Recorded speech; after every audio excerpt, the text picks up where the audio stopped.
I'm Jim Holmberg, the Filson Historical Society curator. I'm so glad that you're joining us tonight, both in person and virtually, for tonight's lecture. Before we begin, however, I'd like to thank tonight's sponsor, PNC Bank. We're grateful to PNC for being a wonderful community partner and for their generous support of the Filson. Thank you for joining us tonight for Matthew Harris Jouett, 1788 to 1827, his life and work by Estill Curtis Pennington. For the past 40 years, Estill Curtis Pennington has sought to elevate the profile of Kentucky's cultural and intellectual history through a series of publications, which include William Edward West, Kentucky Painter; Kentucky, the Master Painters from the Frontier Era to the Great Depression; Lessons in Likeness, the Portrait Painter in Kentucky and the Ohio River Valley, 1800 to 1920, as well as catalogs of private collections and essays in Bluegrass Renaissance, the White House History Quarterly, and the American Art Review. I think as many of you already know, Lessons in Likeness was sponsored by the Filson, and a majority of the works included in it are from the Filson's own collection. Though he has lived in Washington, London, Amsterdam, and other cities, and worked at such august institutions as the National Portrait Gallery, New Orleans Art Museum, and Morris Museum of Art, Mr. Pennington loves the rolling fields of bluegrass in Bourbon County, Kentucky, the best, where he was born and to which he has happily returned. I've known Buck, as many of us know him, for quite a long time and can attest to the fact that he is a true raconteur in the finest Kentucky tradition. His lectures are scholarly yet salted with humor. Perhaps he was teasing, or maybe you weren't, Buck. But I know once at a talk years ago, he confessed that when he was 12 or 13 years old, it was then that he realized that Estill County, Kentucky wasn't named for him. So I need say no more. I will return to moderate questions after the presentation as time permits. If you have a question, please come to one of the microphones at the front of the room to ask it. And for those of you that are joining us virtually, drop them in the chat and I'll pass them along. So please join me in welcoming Estill Curtis Pennington.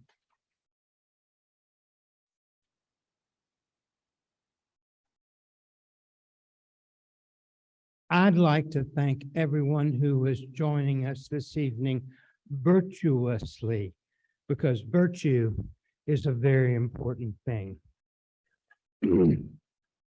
I feel that every time it's my job to read the lessons in my church. I'm an Episcopalian, and someday I'm going to do it, because I always want to say, and now let us read the Psalms responsibly. Now, one of my goals tonight is not to just be hooting all the time, but to be quite serious. And so let's just launch right into Matthew Harris Jouett, The Lingering Gaze.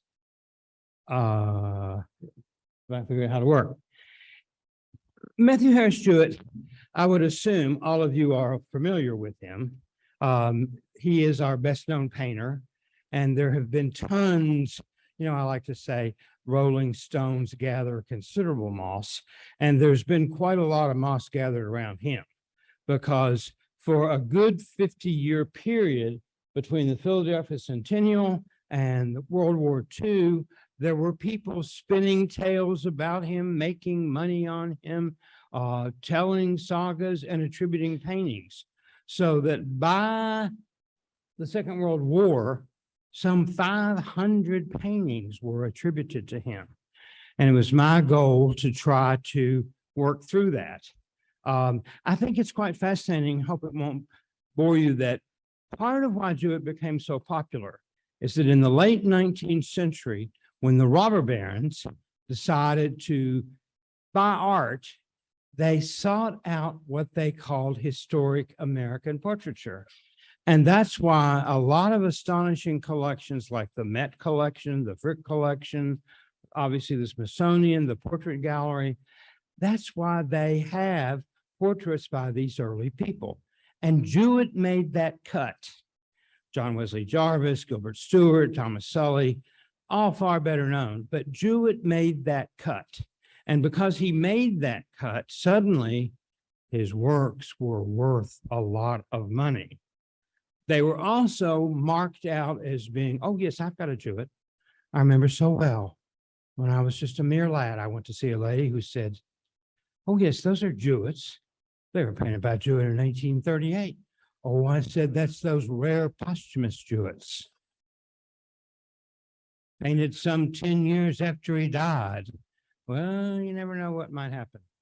But because of all of that, I, for quite some time, and I resisted, wanted to make it my goal to identify what is and what isn't a Jewett. And the fact that it only took me 6 years, a global pandemic, and an indifferent academic community was no impediment whatsoever to my efforts. He continues to be someone who is misrepresented. There's a woman online, she emails me every once in a while, and I turn it into spam, and she posts online, I will authenticate your Jewett.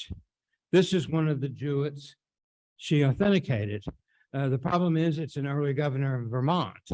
And as far as I can tell, Jewett never had a Vermont phase. He definitely wasn't one of the Green Mountain Boys. The Jewett house in Woodford County, and bless their hearts, that's sort of muddied the story, because in 1902, when Samuel Woodson Price, under the patronage of the Filson Club, as it was then, published his book, Old Masters of the Bluegrass, he told the famous story about how Jewett's father said, I sent Matt to college to become a gentleman. He didn't become nothing but a damn sign painter. You know what? That's not funny. I mean, of course it's funny, but it's not funny because Jewett was a gentleman and he wasn't a sign painter.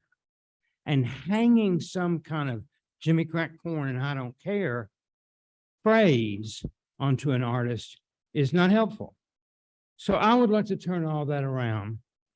To turn that around, I enlisted the help of my beloved local hometown historical society, Historic Paris Bourbon County, so that I would have an umbrella to put over my head for nonprofit giving. I have learned my lesson, and since that time, I am a nonprofit, which I already knew, but as does my family. But here, they provided me with a certain cover. What I did to begin was to go through every recorded mention of Matthew Harris Jouett and list every single painting everywhere that had ever been attributed to him. At the Frick Art Reference Library, at the Met, at the National Gallery, at the National Archives, everywhere. And I came up with about 540. And I then began, that was a year. That was the first year. I then began going through those one by one. And it's very important that I tell you, I don't use the magic wand method. I don't say, oh, well, that's a Jewett, or that's not a Jewett. I look through provenance, literature, documentation. Can I nail this sitter at this place at this time in order to make sure that it's a Jewett? I do recognize certain characteristics of Jewett's painting technique, his brushwork, and we're going to come to that. But far too many people who are so-called Jewett experts do it based entirely on the eye, and that's just not going to cut it. These are the various places I've worked. That's my alma mater, the National Portrait Gallery Library on the top. On the bottom is the reading room at the Frick Art Reference Library. And then this is Jewett's grandson, Jewett Menifee, who made the first list of his works. And this is a picture of a Kentucky Jewett expert who has been a great deal, helped me along the way.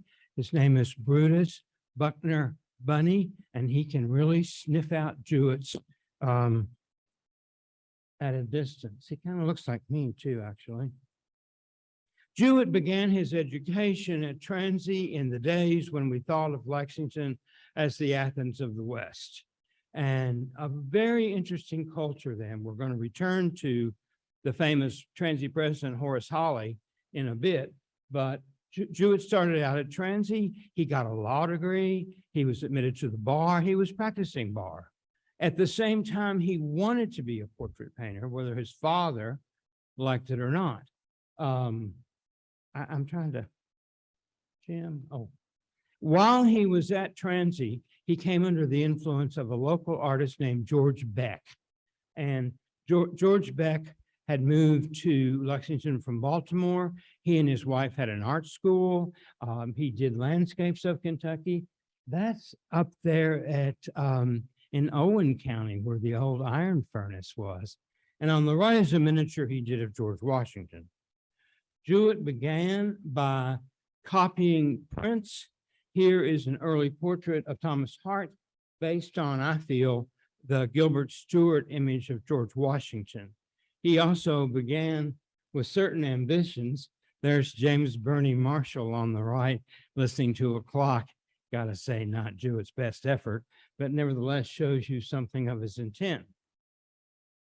In 1812, we got a second chance to go to war with our own English cousins in the War of 1812, and Jewett enlisted and saw service at the Battle of River Raisin, was lauded for that effort.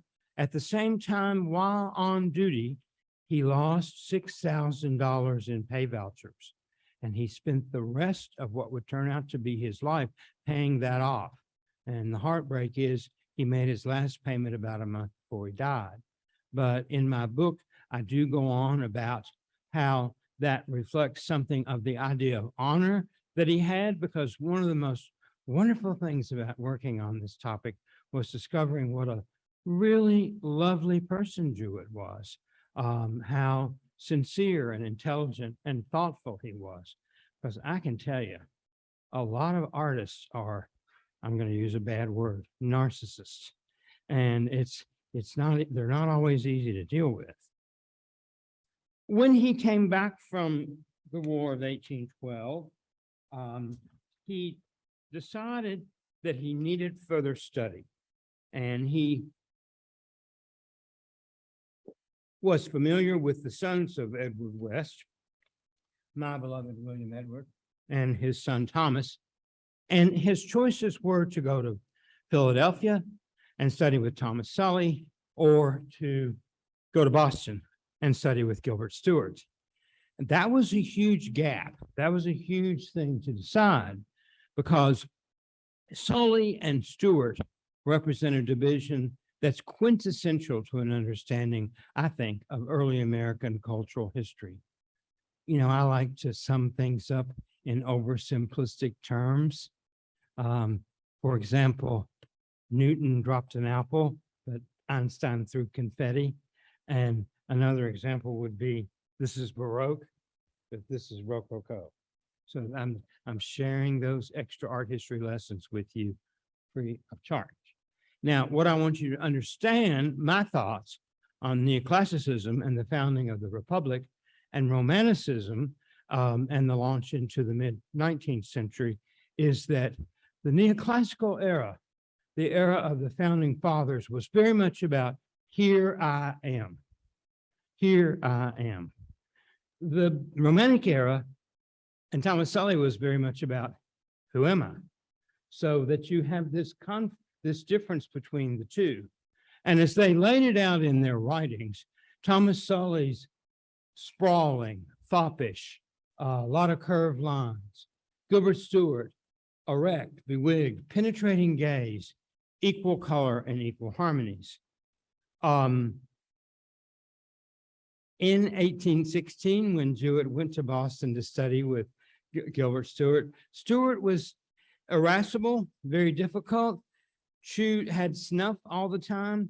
There's kind of a cloud of snuff around him. He was not well regarded. He pulled a few stunts that people didn't like, but he was a great genius.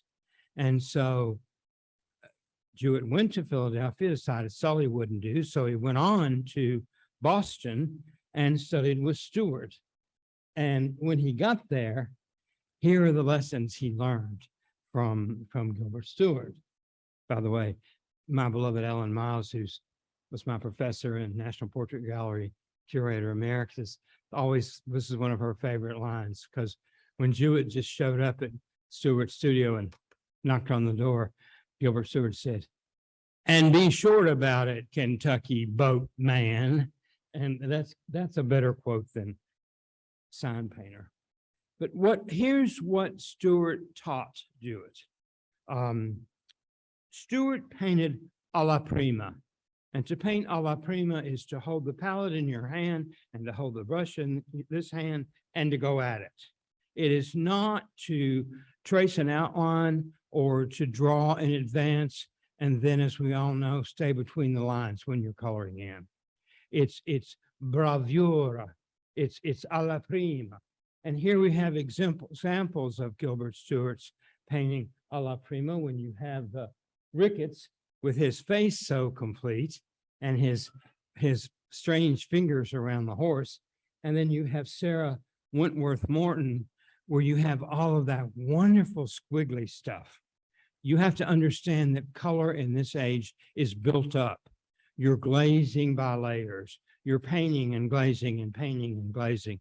And the color that rises to the top is the color that is transparent, transcendent, that comes through. And this we see in their work. By the way, both of these paintings are also positive proof that no, people did not go around with portraits on which there were no heads, but bodies, and knock on your door and say, "Hey, would you like to have your head stuck on top of this?" And no, that did not happen. The process is the reverse. You begin with the face and work back towards the anatomy. One of the things he learned from Stewart is that keep the figure elevated and erect, place the back against it, actually in order to achieve an awful lot of right angles. And that adds to depth and perspective, as we see here in Dolly and Anne. He also taught Jewett how to gauge the character of your subject, to consult truth rather than fancy. Now, one of the tricks that Stewart pulled is that early in the Washington administration, he got a commission to paint George and Martha's portraits for Mount Vernon. And he got as far as to have them sit for him in Philadelphia. And he got as far as to finish George's head and Martha's head, and that was it. And he neither finished them nor returned them. So for the rest of his life, they were standing against the wall. I love to think about being Matthew Harris Jouett. You walk into Gilbert Stewart's studio in a barn outside Boston, and there are George and Martha leaning up against the wall, never finished. They wound up at the Boston Athenaeum. We signed a compact with the devil, my alma mater, the National Portrait Gallery. So they go back and forth. They're the East Coast Highway portraits of George and Martha. But he did manage to grasp their character. And of course, part of the problem with grasping General Washington's character is that one of George Washington's points of brilliance was that you did not ever know exactly where he stood. There was always some question. And that's why I think he could kind of preside over everybody. Stewart taught him to mix turpentine with lead white paint, to apply it in very bravura staccato brushworks so that when it dries, it leaves something called a standing white. And as we see it in Stewart, the brilliant lace in both these portraits, which Jewett will come to see. One of Stewart's greatest achievements, and the greatest achievement of any truly remarkable portrait, is the gaze, is the way in which the subject engages you as they're looking back. And Mrs. Yates here may be no Mona Lisa, but there is no more penetrating gaze in the history of art, I think, than the way she's got you eyeballed. You're not going to cross her. In the first place, she's going to stick you with that pen. And in the second place, that thread is going to break at any minute. But this is part of his genius. That's Stewart's lingering gaze. And when you think about a portrait is not to be looked at in just a moment. It's kind of like my Aunt Clay used to say, It's an occasion to pause and reflect about who is this. And many, many, many years ago, before the Civil War, when I was a little boy, I used to go in houses at Bourbon County and I'd see these portraits and I was like, who are they? And I was just mesmerized by them. Now, gaze is an expression that we use to attribute to the artist, how do they engage our attention? Here, in what might be the most overrated painting in the history of art, the portrait of the grocer's wife, Mona Lisa, by Leonardo, the gaze is what's supposed to be so mysterious about it. Never mind the landscape. Why in the world are you in Florence, but you've got some kind of grotto behind you? But here she's looking at us in a way that kind of challenges to ask, who are you? I think far more important a painting of gaze. And I also have to think, oh, yes, indeed, shake your head, yes. I think this is the greatest painting of all time, not the Mona Lisa. I think my beloved Vermeer's Girl with the Pearl, because she's got it. She gets us. It's also a fantastic essay in the national colors of Ukraine, the blue and yellow that we see there in her headband and her scarf. There is a tremendous longing in those eyes. And did you all see the movie Girl with the Pearl Earring? I know that's kind of a dumb question, but one of the things I came away thinking, why didn't you just marry the handsome, hunky, blonde butcher when you had a chance to do so? But she didn't. Nevertheless, gaze is also something that can project dignity and distance. On the left, a portrait of our last king, George III, and on the right, the picture of our first president, George Washington. In both of these paintings, gaze, George III is looking not at us, but off into the distance as a way of affirming his authority.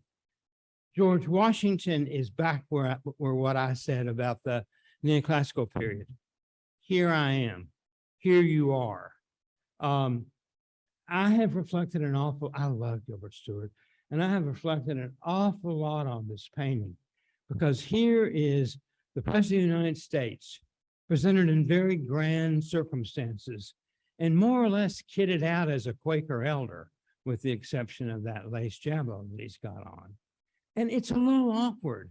I guess it's as awkward as his supposed wooden false teeth, but it's a little awkward to have George contrast it with this grand circumstance and yet so modestly posed. Now, if I ever get around to it, and I hope to, one of the things that I want to write for the White House Journal is a discourse on Gilbert Stewart and Matthew Harris Jouett portraits in the White House collection, because there are several. This is the painting, the version of the famous Lansdowne portrait, of which there are 90, by Gilbert Stewart of George Washington, that's in the White House, about which Gilbert Stewart said, well, it's a fine painting, but I didn't do it.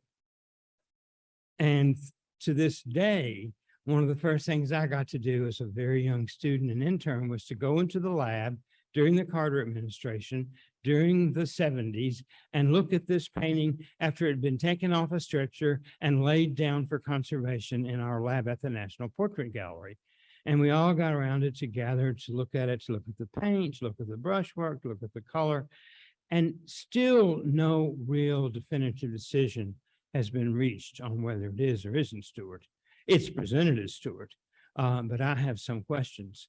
There are also some questions about some portraits in the White House that are attributed to Gilbert Stewart that I think are Jewett's.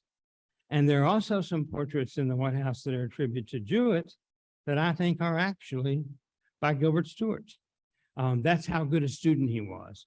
And that's how obfuscating the topic can be. He came back to Kentucky, having worked with a master, and began to apply his skills. One of his, when you're looking at portraits, I want you to consider two things.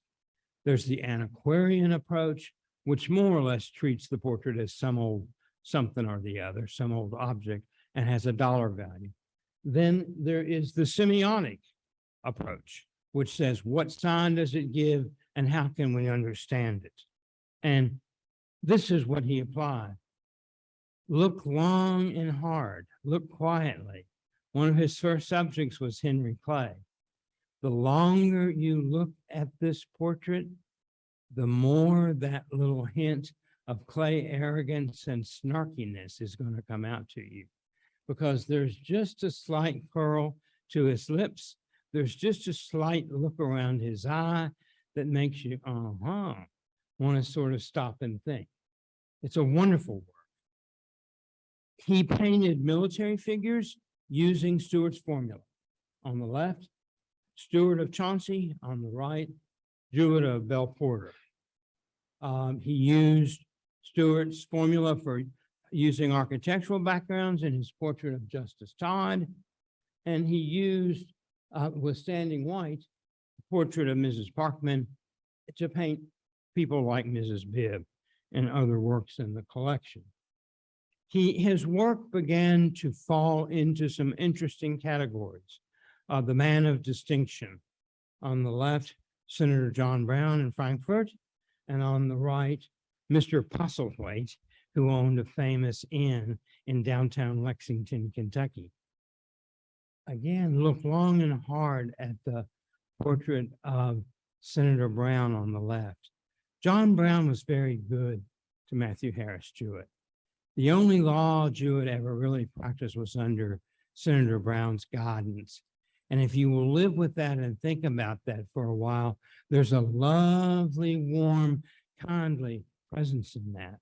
I have never found this curious combination of mauves and vermilions and subtleties, but I would suggest to you that this is his portrait of Senator John Brown as the first man of note beyond the mountains, so that the haze of the Appalachians is behind him.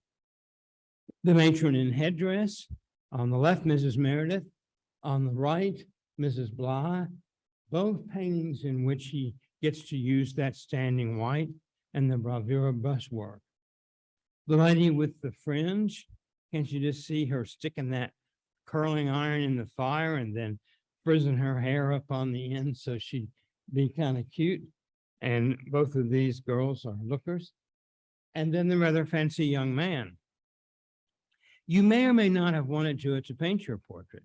He certainly nailed Edward Haynes Taylor.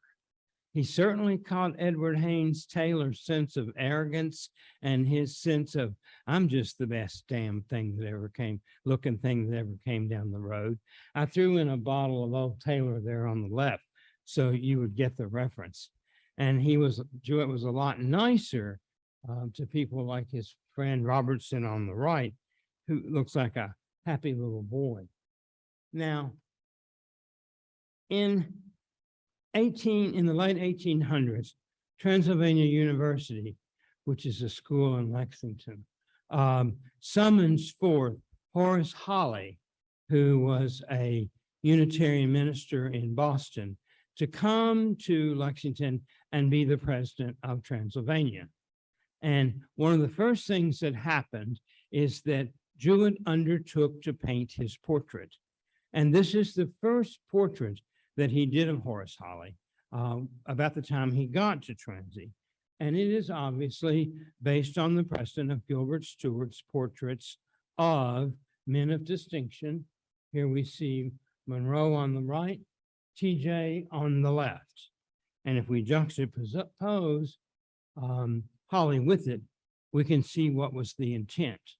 The intent was to convey to Holly that attitude of upright, authoritarian investment that we see in Stewart. If we look a little closer, we begin to ask some questions. The Gilbert Stuart precedents are based on right angle composition. They're based on TJ looking you firmly in the eye with his hand firmly on the paper. He's just written, squared off, and once again, in neoclassical terms, here I am.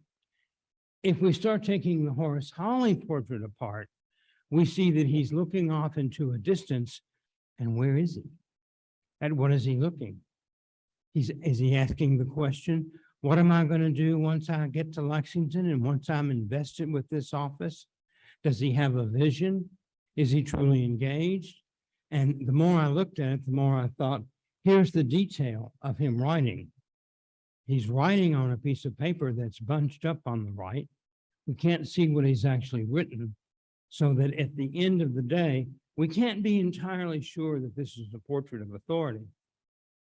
Recently, a second Holly portrait has come to light from the family, and this is Horace Holly as painted by Jewett, probably 1825, early 1826, in what they did not know, but what were the last days of their lives.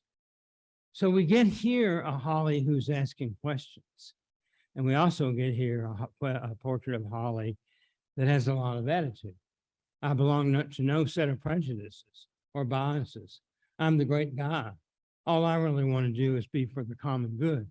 All I really want to do is rise above the rest of you frontier people and tell you what is and what will and won't do. The Presbyterians in Lexington and Horace Holly fell out. They couldn't suit each other.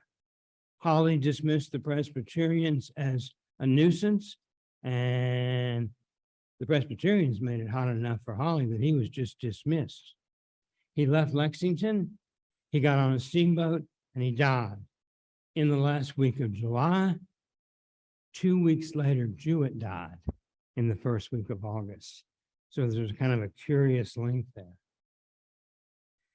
Jewett's achievement as a painter, I think, is based on his grasp of character, as we see here in the portrait of Henry Clay, his great understanding of color, as we see here in the unfinished painting of the Mitchell children, in his appropriation of standing white, as we see in the staccato brushwork in the portrait of Mrs. Brand, and in his use of gaze.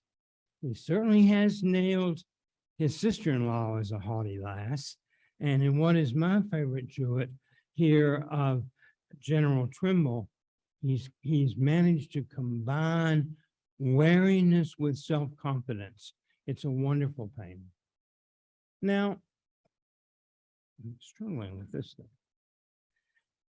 I would be remiss did I not bring to your attention something you already know.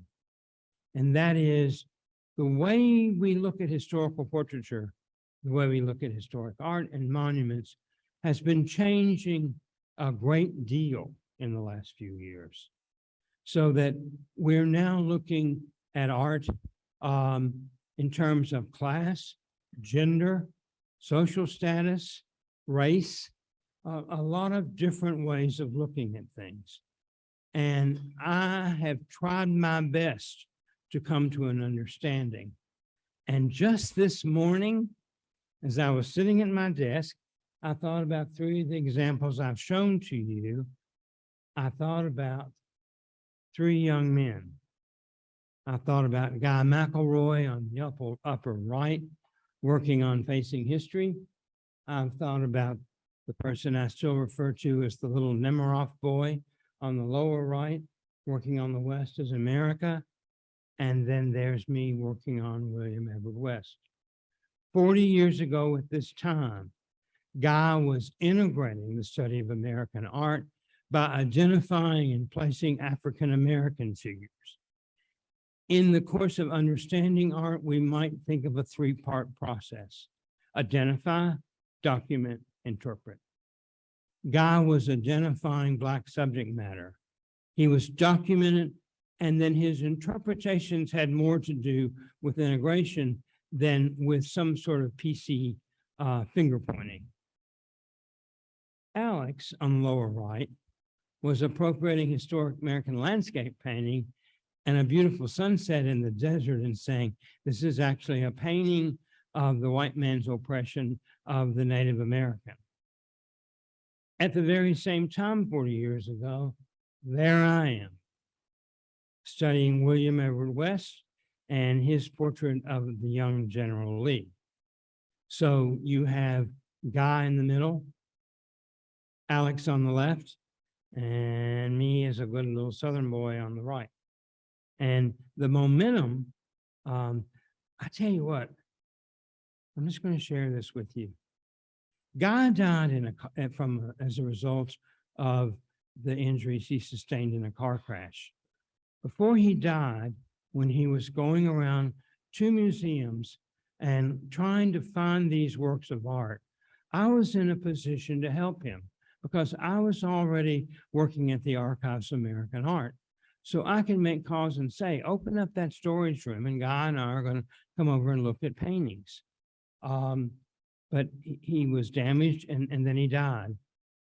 Alex went on to become the chair of the department at Yale and Stanford and has been a major force in American art history.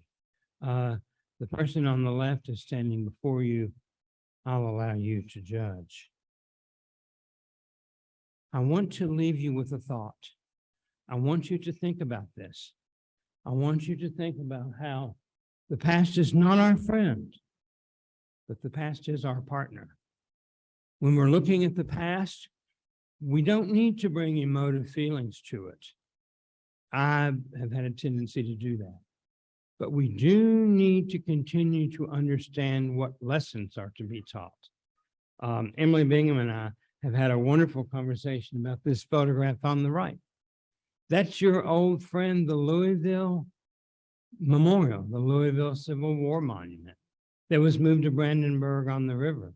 And when I sent Emily this image, she emailed me back. They weren't supposed to make it look better, but but here we have the Confederate monument that was moved from Louisville, cast in a Hudson River Valley romantic setting. And it brings us back to the same question. If the past is our partner, what can we learn?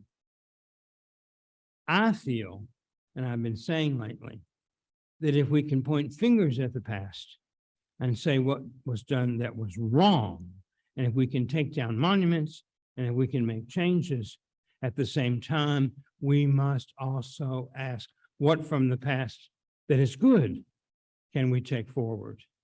And I feel that civility and love and the message from Philippians, whatsoever things are true, whatsoever things are honest, whatsoever things are lovely and of good report, think on these things, that we can combine those and that we can go forward acknowledging the errors of the past without abandoning goodwill, civility, good form, and manners, and that our country can learn from our history and our heritage in that way. I violate all principles of separation of church and state because I've been ending my lectures with my little prayer. Oh Lord, let your loving kindness be upon them who put their trust in you. Give comfort to those who mourn. Give aid to those who suffer. Give love to those who call out your name. And may thy peace, which passeth all understanding, abide with us now and remain with us always. Thank you very much.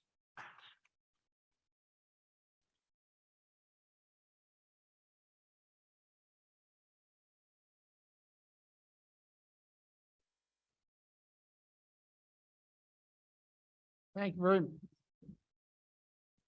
very much, Buck. That was a wonderful presentation.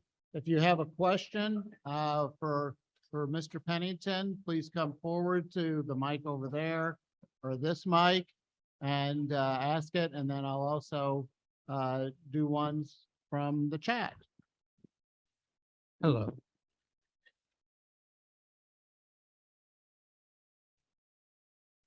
It was a wonderful, wonderful talk. I enjoyed it so much.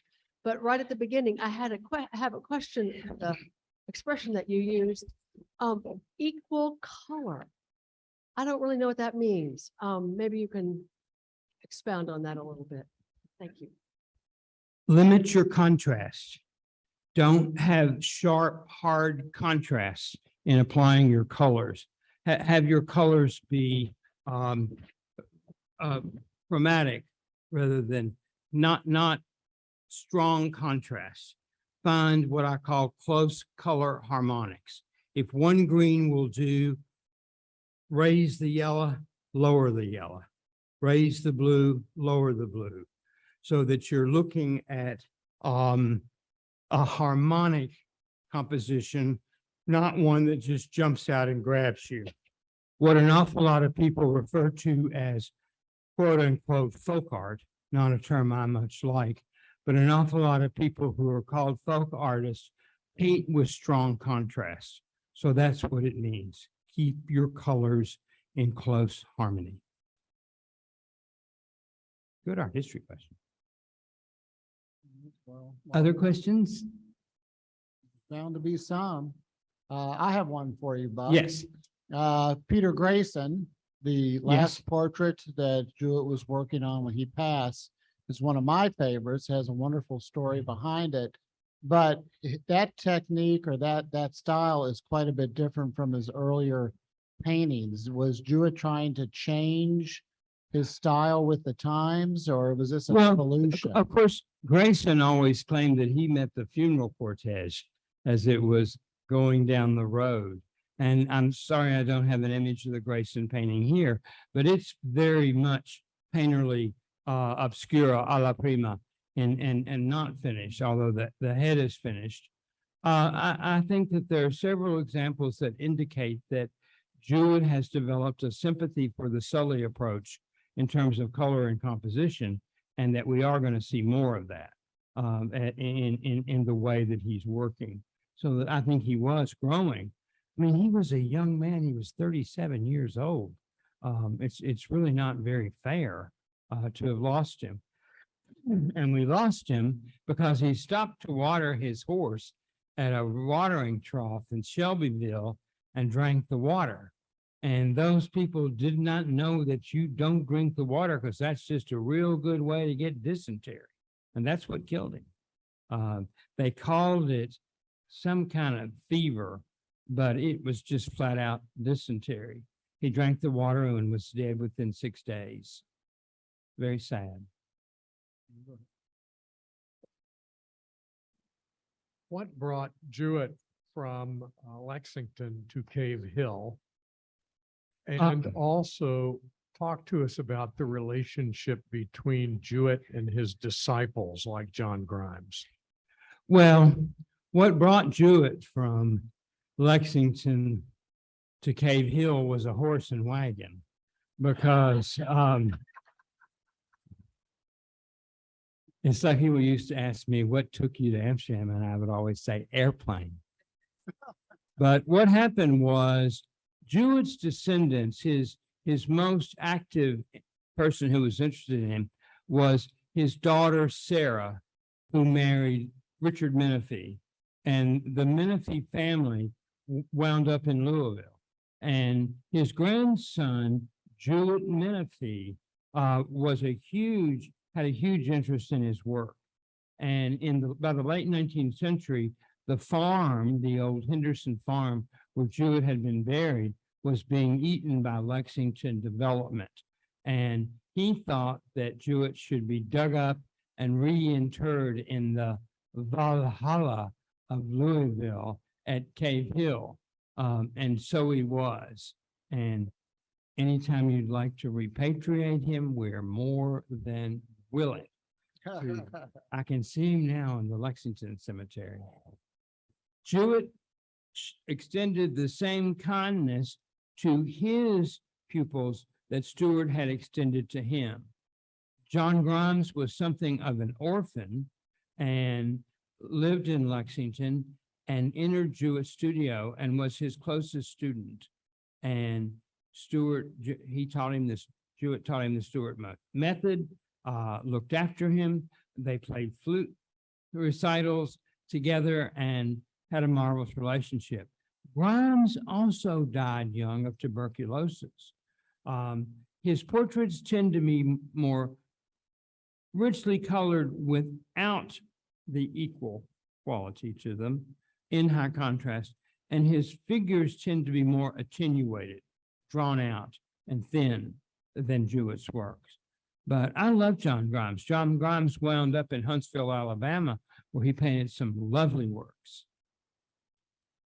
This question is basically, we know that Jewetts are both in private and public collections, but if you want to see a Jewett in person, where should one go? What institutions? Wow, the Filson Historical Society.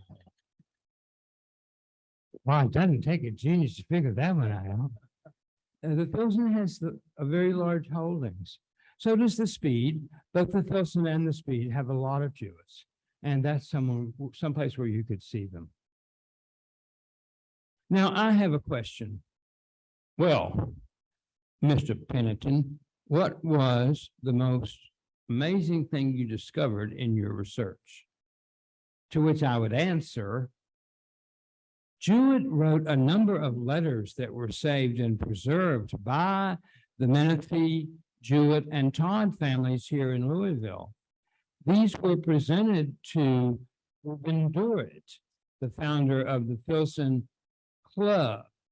And you may know that Reuben Durrett saw fit in his last days to sell a whole railroad boxcar full of important primary materials to the University of Chicago.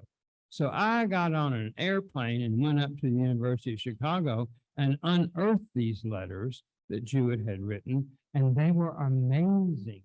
So that the voice I can give to Jewett and the attitudes and ideas I can give to Jewett are in these letters, which remain at the University of Chicago. And that was one of the most delightful things. Now, as you know, you have a few rough early photocopies of them on that weird paper, but not all of them. And that was a very amazing thing to find. The other amazing thing to find that I need to give a lot of credit to my beloved Ellen and to my beloved alma mater, the National Portrait Gallery. Sarah Jouett Menifee carried on a lengthy correspondence with the art historian Charles Henry Hart, in which over the period of a year, she laid out a great deal of the entire story, about this thick. But the Portrait Gallery photocopied all of those for me and sent them to me in Amsterdam. And I didn't tell you that part of this story is that I transcribed the encounter with him painting with Stewart. I transcribed her letters, and I wrote a large part of the biography sitting in the great library room at the Rijksmuseum in Amsterdam. So that if I wasn't in the Rijksmuseum in Amsterdam, I was in the public library in Paris, Kentucky. So this particular book is well-ruled and well-traveled. And in the word of the Bourbon County artist, Hattie Hutchcraft Hill, if what I have done is good enough for the old masters of Paris, France, it can surely meet the standards of the old masters of Paris, Kentucky, my hometown. Any other questions? No? Well, if not, thank you very much, Buck.